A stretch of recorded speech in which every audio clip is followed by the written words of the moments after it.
Alex of Finding Wholesomeness. I know you've heard me say before that everything happens for a reason, and I realized throughout my own journey that the statement is wrong. And I mean, yeah, some things do happen for a reason. I mean, I came across a bunch of times where something bad or something inconvenient happened, and it was actually there for a purpose for me to stop and to learn something or to remember something. But some things do happen for a reason, but not everything does. Sometimes we are just victims of life. And I can't tell you if you're in a really bad situation that God is testing you or that you're being attacked or something, because I don't know what your situation is, but God does. And right now, I want to talk to the people in the valley. Not everything has a reason, but that doesn't mean that God can't take your situation and make you stronger. And it doesn't mean that God still can't use you even where you are right now. Don't make the mistake of thinking that God has rejected you, because he hasn't. The crucifixion is proof of that. He's looking at you right now and he's saying that he wants you.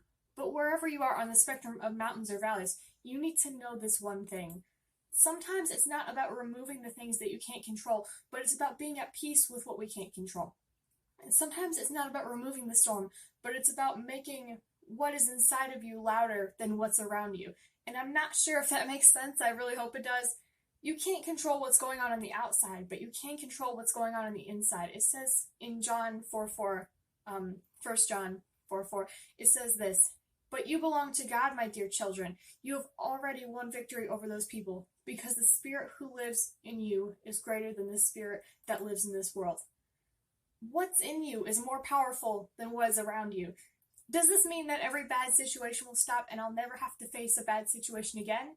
That's not at all what that means. But what I'm saying is that even though stuff might not go in your favor, if you rely on God, the Holy Spirit inside of you, it doesn't matter what it is, you can make it through anyway.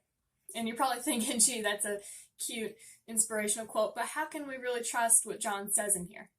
Well, I'll tell you, because John himself was an example.